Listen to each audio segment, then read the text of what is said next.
Shalom saudara yang dikasihi Tuhan Yesus Kristus, selamat pagi, salam sejahtera buat saudara semua dimanapun saudara berada. Damai dan sukacita oleh Roh Kudus melimpah senantiasa dalam hati dan kehidupan saudara semua. Sebelum kita mendengarkan renungan firman Tuhan, mari sama-sama kita berdoa. Selamat pagi Tuhan Yesus, kami mengucap syukur oleh karena kemurahan-Mu di sepanjang malam hingga pagi hari ini. Tuhan sudah menyertai dan melindungi kami. Dan saat ini kembali kami bangun dengan kekuatan, kesehatan, dan berkat Tuhan. Kami bersyukur untuk segala kebaikan-Mu dan bersyukur untuk segala yang terjadi. Saat ini ya Tuhan, kami mau mendengarkan firman-Mu. Berbicaralah kepada setiap kami secara pribadi. Jamah hati kami Tuhan dan berikan kami pengertian untuk dapat memahami kehendak-Mu. Dalam nama Tuhan Yesus kami berdoa. Haleluya. Amin. Saudara yang dikasihi Tuhan, ayat renungan kita pada saat ini terdapat di dalam Yehezkiel 22 ayat yang ke-30. Tertulis demikian. Aku mencari di tengah-tengah mereka seorang yang hendak mendirikan tembok atau yang mempertahankan negeri itu di hadapanku, supaya jangan kumusnahkan, tetapi aku tidak menemuinya. Saudara yang dikasihi Tuhan, dalam ayat ini disebutkan bahwa Tuhan mencari orang yang membangun tembok dan mempertahankan negeri di hadapan Tuhan. Siapakah pembangun tembok yang dimaksudkan di sini? Mereka adalah yang pertama, orang yang berdoa syafaat. Dalam Kejadian 18 ayat 23-33 tertulis kisah di mana Abraham berdoa syafaat untuk Sodom dan Gomora. Ia meminta kepada Tuhan supaya Tuhan tidak memusnahkan Sodom. Terjadi tawar-menawar di sana sampai di titik di mana Abraham meminta agar kalau ada 10 saja orang benar di Sodom, maka Tuhan tidak akan memusnahkannya. Kita perlu berdoa syafaat saudara untuk bangsa kita dan untuk keluarga kita. Bangsa kita perlu didoakan agar Tuhan menganugerahkan kasih karunia dan rahmat-Nya atas bangsa kita. Keluarga kita juga perlu kita doakan, karena kita adalah tiang doa bagi keluarga kita masing-masing untuk memohonkan anugerah, berkat, dan perlindungan Tuhan. Ada tantangan dalam berdoa syafaat. Tantangan itu adalah kemalasan, kebosanan, kebencian kepada orang yang kita doakan, dan ketidakpedulian. Tapi kita perlu melawannya dengan menjadikan diri kita bersemangat dalam berdoa, menikmati kegiatan doa, menjadikan doa sebagai komitmen, mengembangkan kasih dan kepedulian kita, dan tidak jemu-jemu berdoa sampai kita melihat jawaban Tuhan. Yang kedua, saudara, pembangun tembok adalah orang yang menyuarakan firman Tuhan. Dalam 2 Timotius 4 ayat yang kedua tertulis, beritakanlah firman, siap sedialah baik atau tidak baik waktunya. Nyatakanlah apa yang salah, tegurlah dan nasihatilah dengan segala kesabaran dan pengajaran. Dimanapun kita berada dan apapun kapasitas kita, firman Tuhan hendaknya kita sampaikan. Sekalipun waktunya tidak baik atau tidak tepat, sampaikanlah teguran dan nasihat dengan sabar. Tantangan dalam menyuarakan firman Tuhan adalah kita merasa takut ditolak, minder karena merasa minoritas di tengah mayoritas, kompromi dengan nilai-nilai dunia, melihat untung rugi, bimbang, tidak setia, dan fokus yang berubah menjadi penyampai berita yang lain daripada firman Tuhan. Tantangan seperti ini, saudara, harus kita hadapi dengan keberanian, tidak takut ditolak. Dan walaupun saudara adalah minoritas, tapi tetaplah berbicara. Minoritas di sini, saudara, tidak selalu berhubungan dengan agama, tapi minoritas di sini berhubungan dengan kebenaran.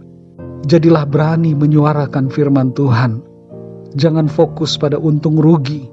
Setialah dan tetaplah berkomitmen untuk menyampaikan kebenaran. Yang ketiga, saudara, pembangun tembok adalah orang yang bertobat. Dalam 2 Tawarik 7 ayat yang ke-14 tertulis, dan umatku yang atasnya namaku disebut merendahkan diri, berdoa mencari wajahku, lalu berbalik dari jalan-jalannya yang jahat, maka aku akan mendengar dari sorga dan mengampuni dosa mereka, serta memulihkan negeri mereka. Idealnya saudara, semua orang bertobat, tapi minimal diri kita sendiri harus yang bertobat. Ingatlah saudara, bahwa 10 orang di kota Sodom sebenarnya cukup untuk menyelamatkan mereka dari penghukuman. Tapi sayang, di Sodom tidak sampai 10 orang benar. Tantangan dalam bertobat adalah kesenangan dan keterikatan akan dosa. Merasa rugi bila hidup benar dan merasa tidak perlu berubah. Menghadapi tantangan seperti ini saudara, seharusnya kita menyadari bahwa dosa adalah sampah. Dosa hanya membawa keburukan dalam hidup kita. Kita harus membenci dosa karena dosa membawa kebinasaan.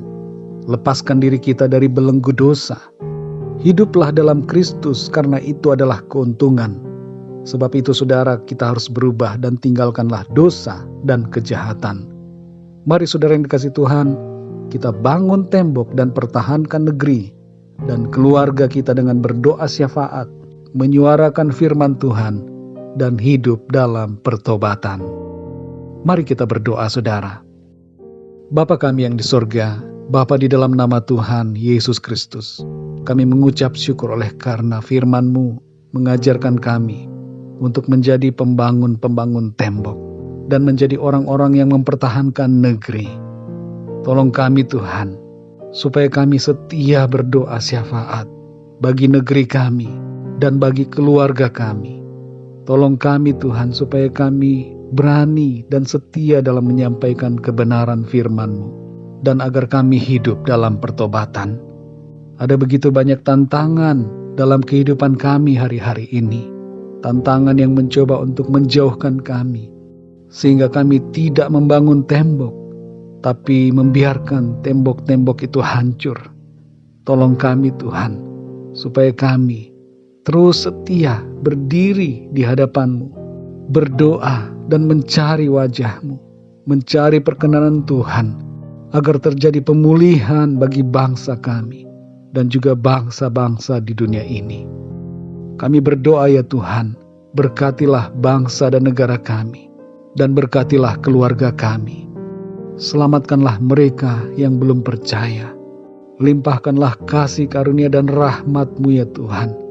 Jamah setiap hati, supaya mereka percaya dan hidup dalam pertobatan. Terima kasih Tuhan Yesus. Kami bersyukur untuk firman-Mu. Di sepanjang hari ini, pimpinlah kami ya Tuhan dalam segala aktivitas kami. Biarlah di dalam semuanya itu, nama Tuhan senantiasa kami muliakan. Kami berdoa untuk yang sedang mengalami sakit, termasuk sakit COVID-19. Jamah dan sembuhkanlah ya Tuhan, dengan kekuatan kuasa-Mu.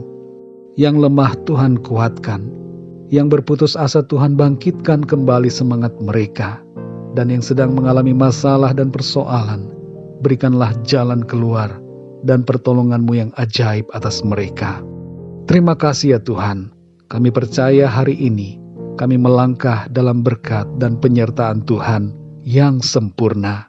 Terpujilah nama-Mu ya Tuhan. Dalam nama Tuhan Yesus Kristus, Tuhan dan Juru Selamat kami berdoa dan mengucap syukur. Haleluya, amin. Puji Tuhan saudara yang dikasihi Tuhan, saya percaya firman Tuhan menjadi berkat dan kekuatan buat saudara semua. Dan Roh Kudus akan menolong saudara untuk lebih lagi memahami kebenaran firman Tuhan. Tuhan Yesus memberkati saudara semua. Sampai jumpa dalam renungan yang berikutnya. Haleluya.